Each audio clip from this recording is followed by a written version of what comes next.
خواتین حضرات، پیغمبر اسلام حضرت محمد صلی اللہ علیہ وآلہ وسلم کے پاس روایات کے مطابق 9 تلواریں تھیں، جن میں سے 2 آپ نے بنوائیں یا خرید فرمائیں، 2 آپ صلی اللہ علیہ وآلہ وسلم کو وراثت میں ملیں، 3 آپ نے مال غنیمت میں حاصل کی، جبکہ عزب کے بارے میں کہا جاتا ہے کہ وہ آپ کو تحفتاً دی گئی۔ ان 9 میں سے 8 تلواریں ترکی کے شہر استنبول میں واقع توپکاپی عجائب گھر میں محفوظ ہیں، اور 1 تلوار مصر کی جامع مسجد میں موجود ہے۔ آقائے دو جہاں کی 9 مبارک تلواروں میں سے ایک تلوار کا نام البتار ہے۔ یہ تلوار سرکار دو عالم نبی اکرم حضرت محمد صلی اللہ علیہ وآلہ وسلم کو یثرب کے یہودی قبیلے بنو کینکا سے مال غنیمت کے طور پر حاصل ہوئی۔ اس تلوار کو سیف الانبیاء یعنی نبیوں کی تلوار بھی کہا جاتا ہے۔ اسی تلوار پر حضرت داؤد علیہ السلام، سلیمان علیہ السلام، ہارون علیہ السلام، زکریا علیہ السلام، یحییٰ علیہ السلام، عیسیٰ علیہ السلام اور محمد صلی اللہ علیہ وآلہ وسلم کے اسماء مبارکہ کنندہ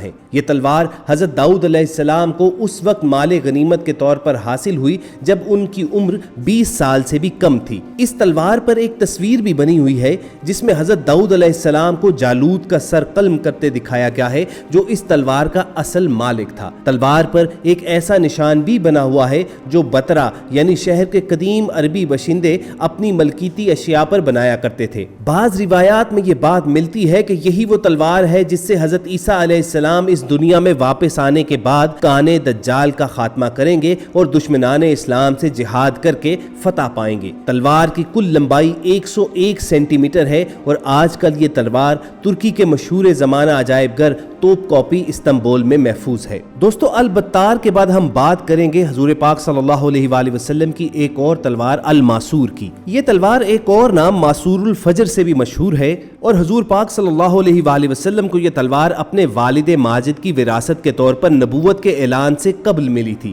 یہ تلوار آپ صلی اللہ علیہ وآلہ وسلم جب یثرب کی طرف ہجرت فرما رہے تھے تو اس وقت آپ کے پاس تھی۔ بعد میں آپ صلی اللہ علیہ وآلہ وسلم نے یہ تلوار بما دیگر چند آلات حرب کے حضرت علی رضی اللہ تعالیٰ عنہ کو عطا فرما دیے تھے۔ اس تلوار کا دستہ سونے کا بنا ہوا ہے اور دونوں اطراف سے موڑا ہوا ہے۔ مزید خوبصورتی کے لیے اس پر زمرد اور فیروزے جڑے ہوئے ہیں۔ تلوار کی کل لمبائی 99 سینٹی میٹر ہے اور یہ تلوار بھی ترکی کے مشہور زمانہ عجائب گھر توپکاپی استنبول میں محفوظ ہے۔ نبی آخر الزمان حضرت محمد صلی اللہ علیہ وآلہ وسلم کی تیسری تلوار الحطف کے نام سے جانی جاتی ہے۔ یہ تلوار بھی نبی پاک صلی اللہ علیہ وآلہ وسلم کو یثرب کے یہودی قبیلے بنو کینکا سے مال غنیمت کے طور پر حاصل ہوئی تھی۔ یہ تلوار حضرت داؤد علیہ السلام کے مبارک ہاتھوں سے بنی ہوئی ہے، جنہیں اللہ تعالیٰ نے لوہے کے ساز و سامان، خاص طور پر ڈھالیں، تلواریں اور دیگر آلات حرب بنانے میں خصوصی مہارت عطا فرمائی تھی۔ حضرت داؤد علیہ السلام نے اس تلوار کو البتار سے ملتا جلتا لیکن سائز میں اس سے بڑا بنایا۔ یہ تلوار یہودیوں کے قبیلے لاوی کے پاس اپنے آباء و اجداد بنو اسرائیل کی نشانیوں کے طور پر نسل در نسل محفوظ چلی آ رہی تھی، حتیٰ کہ آخر میں یہ ہمارے پیارے نبی صلی اللہ علیہ وآلہ وسلم کے مبارک ہاتھوں میں مال غنیمت کے طور پر پہنچی۔ تلوار کی کل لمبائی 112 سینٹی میٹر اور چوڑائی 8 سینٹی میٹر ہے۔ یہ تلوار بھی دیگر تلواروں کے ساتھ ترکی کے مشہور زمانہ عجائب گھر توپکاپی استنبول میں محفوظ ہے۔ ترکی کے اسی میوزیم میں ایک اور تلوار محفوظ ہے جسے الذوالفقار کہا جاتا ہے۔ یہ تلوار ہمارے پیارے نبی پاک صلی اللہ علیہ وآلہ وسلم کو غزوہ بدر میں مال غنیمت کے طور پر حاصل ہوئی۔ تاریخی مطالعہ سے یہ بات سامنے آتی ہے کہ بعد میں آپ صلی اللہ علیہ وآلہ وسلم یہ تلوار حضرت علی رضی اللہ تعالیٰ عنہ کو عطا فرما دی تھی۔ غزوہ احد میں حضرت علی رضی اللہ تعالیٰ عنہ اسی تلوار کے ساتھ میدان جنگ میں اترے اور مشرکین مکہ کے کئی بڑے بڑے سرداروں کو واصل جہنم کیا۔ اکثر حوالے اس بات کا اشارہ دیتے ہیں کہ یہ تلوار خاندان حضرت علی رضی اللہ تعالیٰ عنہ میں باقی رہی۔